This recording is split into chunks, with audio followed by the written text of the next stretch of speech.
Senhoras e senhores, direto do SBT, um homem que eu amo, assim como você. Sabe com quem vamos falar? Carlos Alberto de Nóbrega! Ei!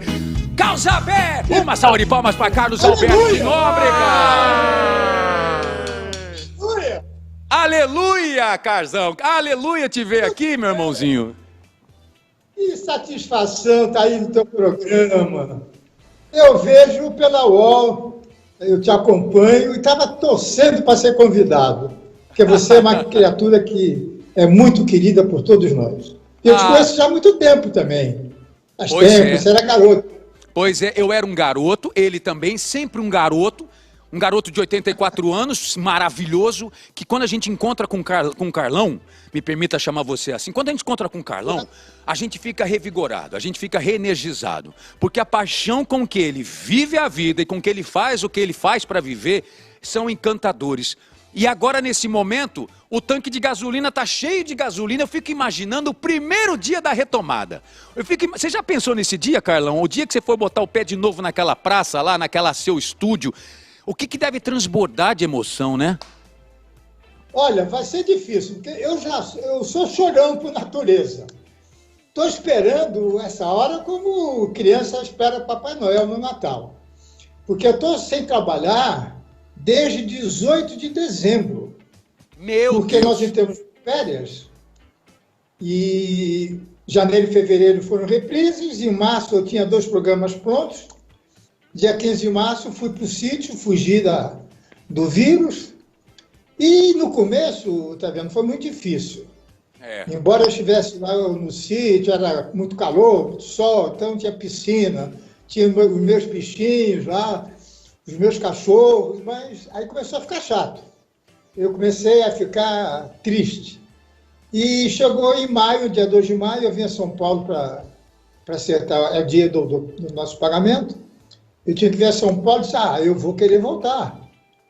E eu estava pronto, eu estava cheio de ideias para voltar. Já tinha conversado com meus redatores para fazer alguma coisa nova, diferente. Já tinha convidado o Renato Aragão para fazer homenagem para ele.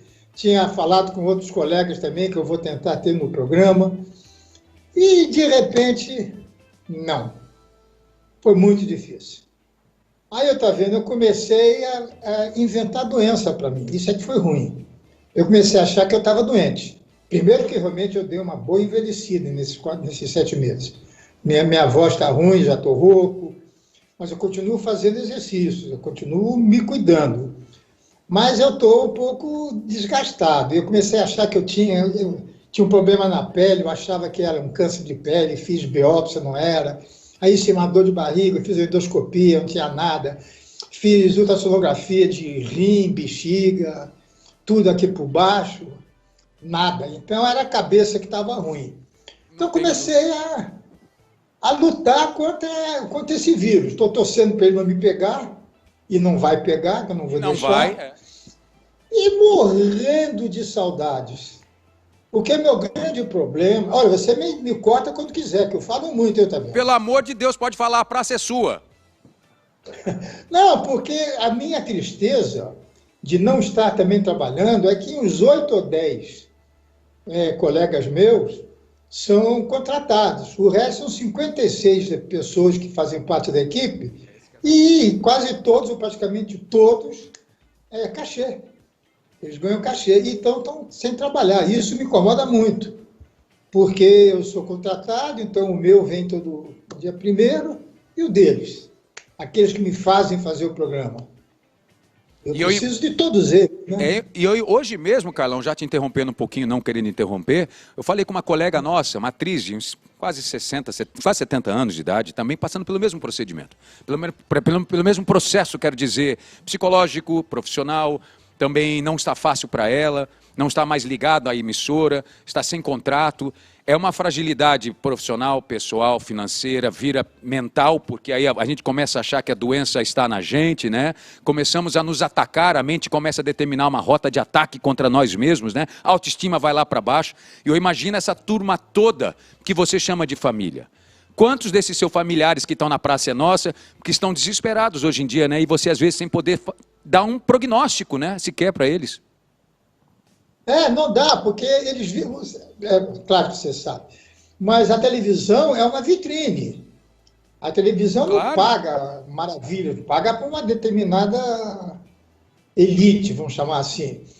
Então, a praça, principalmente, é uma vitrine. Eles ganham issozinho e lá fora eles conseguem ganhar bem por causa desse coisinho pequenininha que são os 5 minutos da praça. Aí você vê teus colegas parados, os teatros fechados, os cinemas fechados, os clubes, nada. Eles vão viver de quê? Não dá, rapaz, é complicado. Nós temos lá o Tubinho, que é um palhaço, ele tem um circo enorme, são 42 artistas registrados no circo dele, é bem grande. Ele falou assim, olha, o primeiro mês eu segurei a minha folha, no segundo consegui uma parte. Agora eles estão na rua vendendo biscoito, fazendo isso, fazendo aquilo, na rua, fazendo malabares para pegar um dinheirinho. E, claro, é melhor isso do que roubar, pelo amor de Deus. Lógico. Não há demérito nenhum você vender biscoito na rua. Mas é duro, porque são artistas, são malabaristas, são mágicos, são palhaços. São artistas, acima de tudo. São artistas, não é? Pois é.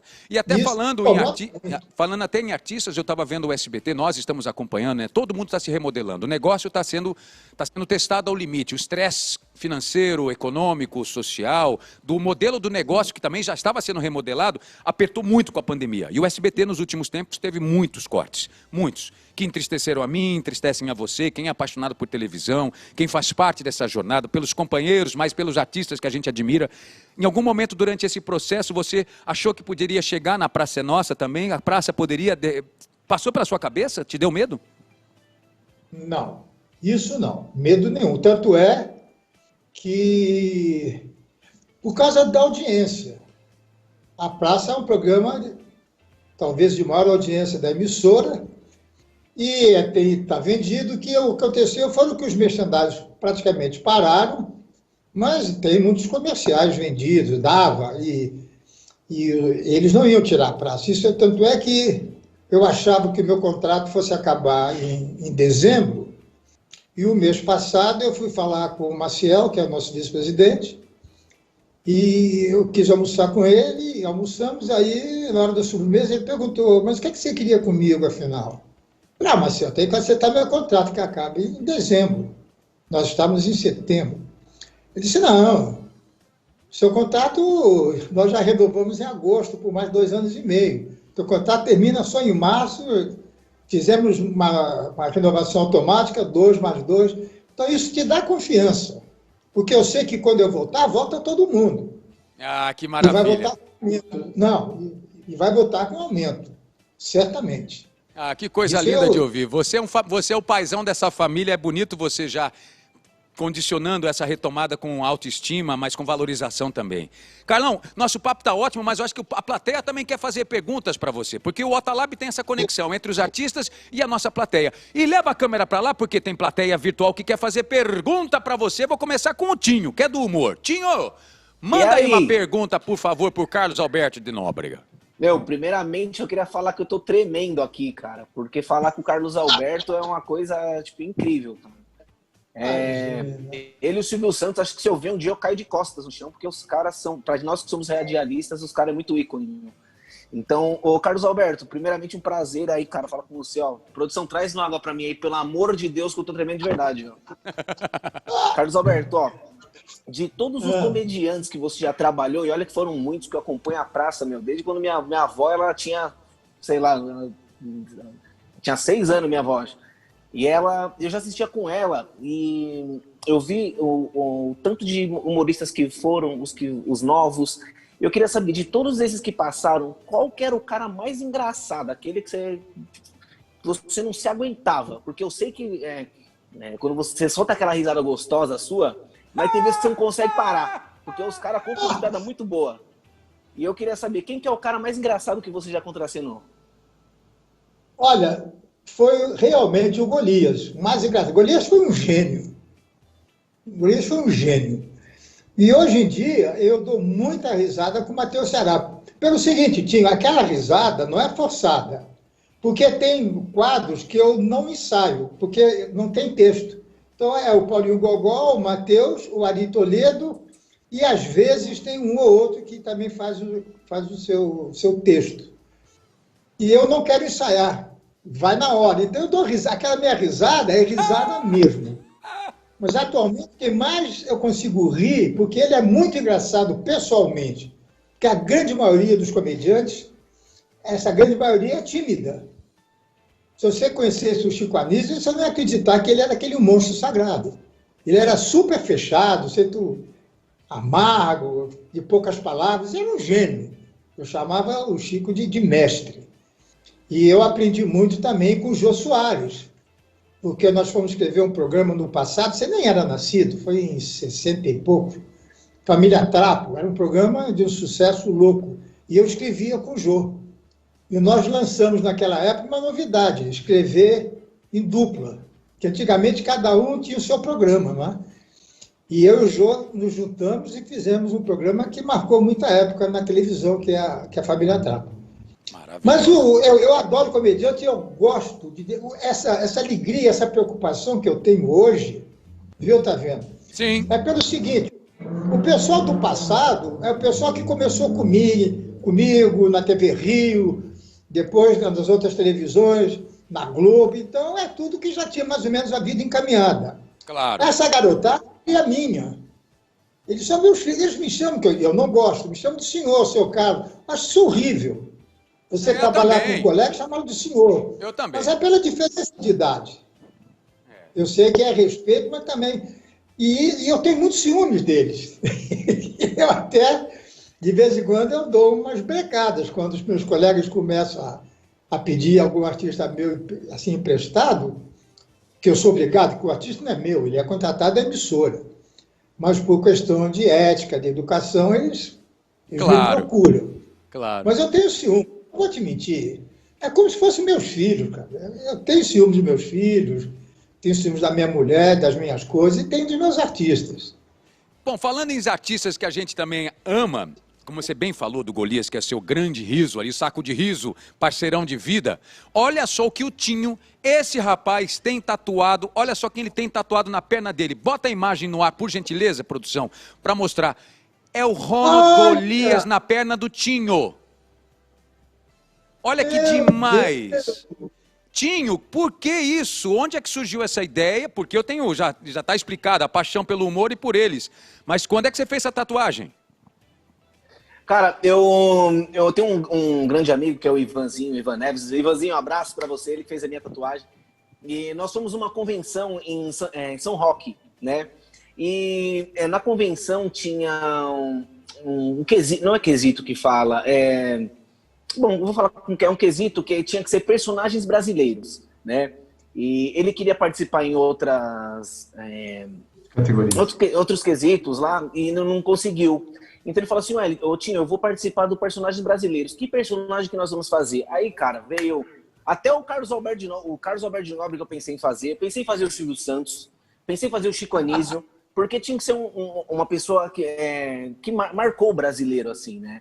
Então nós fomos vendo várias pessoas e nós chegamos no consenso que o Ronald Golias era um cara que poderia representar a gente e a gente tentar pegar o primeiro lugar no campeonato de tatuagem. E aí? E nós pegamos o terceiro com esse realismo. Que legal, cara. E você sabe imitar também. Muito Ele louco. sabe fazer um monte de imitação. Carlão, vai, faz de conta que o Tinho sentou no banco. Imita o Silvio Santos e conta uma piada. Vai, olha, tô desafiando você.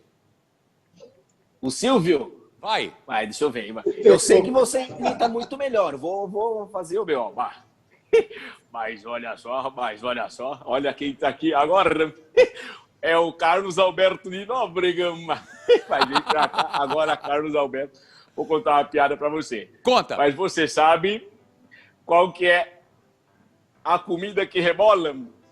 A comida que rebola? Sim. Não sei qual é a comida que rebola. É o vinagrete. Vinagrete? Ah, tá. Essa foi boa, hein? Ai, meu Deus do céu. Olha, falando em Golias, olha essa imagem aqui. Vocês sabiam, de todo o Brasil, que meu primeiro emprego de televisão foi ao lado desse professor, desses professores, Nair Belo, nosso Ronald Golias e o Carlão aqui? Foi numa sala de aula, na escolinha do Golias, lá pela década de 90, início de 90, ou exatamente em 1990. Bota a imagem da escolinha do Golias, por gentileza, porque nessa hora me bate muita saudade e emoção de ter feito parte disso. Eu sentado naquela cadeira, já assisti vocês brilhando, vocês se emocionando, vocês improvisando. Qual é a primeira memória que vem dessa sala de aula, Carlão? A saudade, Lucas. Era o que o Golias mais gostava de fazer, era o escolinho, o Pacífico, né, esse personagem. Isso. Ali ele ficava solto, saía do texto, tinha muito mais caco do que texto, e ele era um monstro sagrado ali naquela hora. Ninguém superava o Golias. E você fazia a escolinha, que era uma escolinha maior, de 1 hora, lembra? É, que lembro. Tinha um pátio, uma porção de coisas. Tinha o pátio, eu contracenava com o Norton Nascimento, o saudoso Norton Nascimento, que fazia parte também da escolinha durante um tempo. Na praça, começou na praça, ele era figurante da praça. É, E guardo com muita foi um grande emoção. ator. Eu guardo com muita emoção essa jornada. E tem outra imagem. Olha só, bota o Silvio Santos, já que ele falou do Silvio Santos, bota o Silvio Santos também lá. Olha só que encontro. Que coisa, né? Como a vida passa rápido, como ela flutua. O Ronald está aí na nossa memória, não está mais entre nós. E ali está você novinho ao lado do seu Silvio. Que coisa. Você lembra de onde era esse lugar? Você lembra essa foto? Já são tantas vezes, né, Carlão? Não, não lembro, mas isso é uma maldade que você está fazendo comigo. Tira Eu daí! era assim, fiquei assim, pô.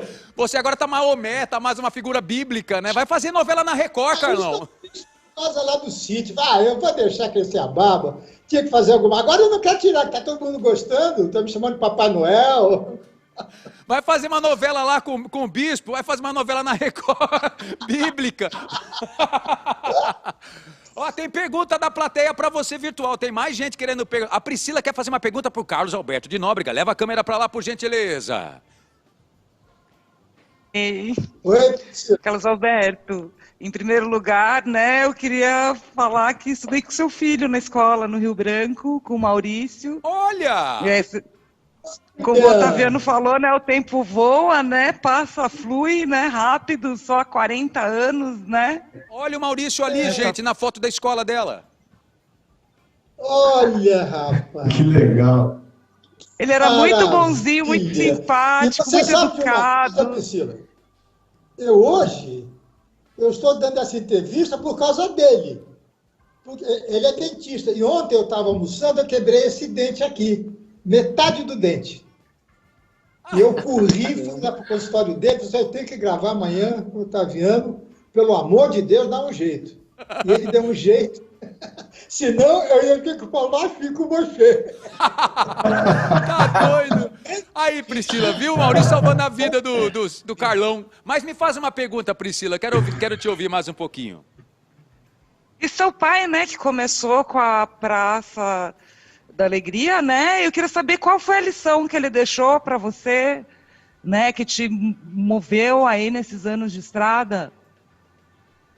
Olha, Priscila, ele me deu muitos exemplos. Porque não adianta você falar se você não fizer aquilo que você fala. E meu pai me ensinou muita coisa. Tudo que eu sei, assim, de televisão, de rádio, eu comecei com ele. A primeira coisa que ele me disse, que hoje, infelizmente, eu não posso fazer, quando eu comecei a escrever, eu tinha 17 anos de idade. Comecei a escrever humor com 17 anos. Eu e o Boni, nós fazíamos o mesmo programa junto com meu pai.